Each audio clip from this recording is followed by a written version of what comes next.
Hi everyone, and welcome to the next video on Plantjungle. Today we're talking about air plants, also known as Tillandsias. So there's about 650 different types of air plants. So air plants can grow and thrive without the need of using soil. The reason why they're called air plants is because they get most of their nutrients from the air and moisture around them. So let me show you some of the ones that I've collected over time. The first one I'm going to show you is the Xerographica. Sorry if I pronounce it wrong. They're kind of very difficult names to pronounce. This is like catching, if you play Pokemon, it's like catching the Mewtwo's. So it's that rare, and it's definitely my favourite one that I've got. Absolutely gorgeous. As I said, you don't need to put them into soil. It gets all of its nutrients through the leaves and the surface of the leaves and the moisture around them. There we go. So the second one I want to show you is the Spanish moss. So this is the Spanish moss. Kind of looks like, you know, some hair extensions. I love this one. I bought this one from Honeysuckle Gardens in Bondi Junction. You can also order air plants from online. I'll put the website in the description below. I ordered from www.airplantdecor.com.au, and they're based in Melbourne. So they'll ship your air plants via mail and deliver it to your door. I believe it's free shipping if you spend $100 or more. I'm not sponsored by them, but that's where I get my air plants from. This air plant is known as the Stricta. Just going to show you this one. Looks like that. Okay. And then I've got some more little ones. I think these are called Bergeri. Like that. Okay. And I've forgotten this name, but I'll look it up and put it in the description. Gorgeous, gorgeous. This air plant is known as the Houston.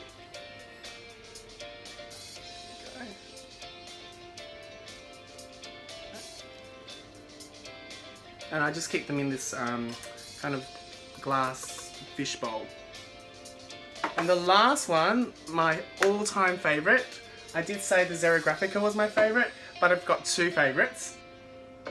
I love it so much because it's very unique, and it's not a typical plant you would have at home. So that's why I'm going to show you some of these unique plants and share them with you.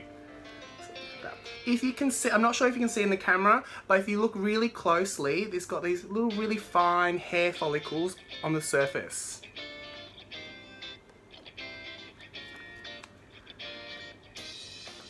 There are many different ways of displaying air plants. Here are some ways that I do them at home. So this one I bought this vase from Kmart. So my Xerographica just sits on top. Sits on top like that. Before the Xerographica grew really big, I used to keep it in this terrarium looking cube that I bought from Target. So it kind of sits in here. Alternatively, you can also display air plants using these glass containers that you can easily find at Kmart, IKEA. These ones I've bought from like the dollar shops, so they're quite popular. What I normally do, I will just put it straight in, so it's kind of a clear look, and you can put this on a dining table or on your desk or next to your bedside table, and they're fairly low maintenance plants. That being said, it doesn't mean that it's no maintenance, so you still need to look after them. Low and no maintenance are two different things. You can also buy things like these that I bought from Kmart. So you can put your Stricta in through the middle. Rather than put a candle where it's meant to be, you can put the air plant here, and then you can also hang it up. It's quite nice. Air plants are very, very popular in terrariums. If you're not sure what a terrarium is, like a little enclosed garden that's usually in like a fish bowl or in a glass container, and there's soil, there's rocks. So what you can do, you can buy these kind of garden rocks fairly cheaply from the dollar shop, Bunnings, Kmart, and you can put these rocks inside the glass container and then sit the air plant on top. I also had a dessert recently. Looks like one of these. It's like chocolate, it's like a chocolate mousse. And rather than throwing out the container, what you can do is you can wash it out, and before you even recycle it, think of reusing glass containers like jam jars or dessert jars, and you can easily pop your air plant in the middle and it looks absolutely gorgeous. Okay. So think of reusing, and you could save yourself, you know, a few dollars by reusing your containers and displaying your air plants like that. So how do I water the air plants if there's no soil? So I'm going to show you one of two ways. Buy one of these spray bottles. This one I bought from Bunnings for about $2.99, so about $3. This one I bought from, it's a glass one from Kmart, it's about $5. And you can mist your air plants. So, let me demonstrate for you. So what you can do is go like that. And just on the top of the surface, mist it like that. And you can see, like that. Okay. Same with the Spanish moss, or all of them really. You can just mist it like that. And that's just a nice way to easily water them, and it only takes about a minute. And that's done. That wasn't even a minute. But when you water them all, it takes about a minute. So I did say earlier there's one of two ways. The second one is you can fill up your sink basin with cold water. Before you do that, make sure you give the basin a good clean. You don't need to use any soap, you're just wiping down the surface to make sure there's no shampoo, there's no soap, there's no toothpaste, all the residue left on top of the surface. Make sure you just give it a wipe and clean, and then fill it up with water, and you dunk all these air plants for about 10 to 20 minutes, okay? 10 minutes if you're in a hurry, 15-20 minutes if you've got a nice afternoon on a Sunday, or post work on, you know, a weekday, and just let them sit there, let them soak up all the water, and that way it gets all of its, you know, water consumption. In summer or the warmer months, you can water them about once a week. In winter and like autumn, once every 2 weeks, so once every fortnight is okay. Make sure you do water them. I left a pile out for a while, and I thought, you know, there was enough moisture in the air, and unfortunately, because we're all human, I killed so many, so that's what it looks like when they've all dried up. That was a Spanish moss, and that was another Stricta air plant. So next time that you kill a plant, think of Alan, think of how many plants he's already killed, and don't feel bad that you've killed your plant, because it happens to everyone. So let me show you how. Let's go. So here we are in the bathroom. So what I'm going to do is I'm going to just give the sink a good wipe down. After I've cleaned the sink, what you need to do is you need to fill it up with cold water.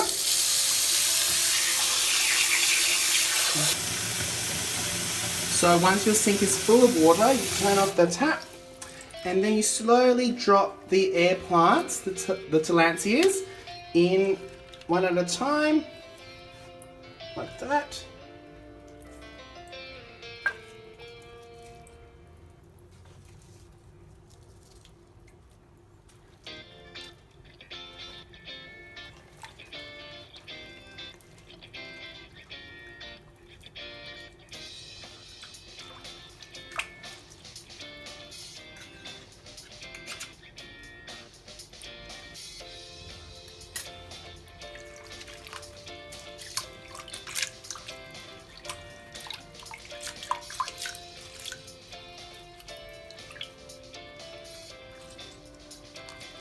Make sure all the plants are covered in water or submerged.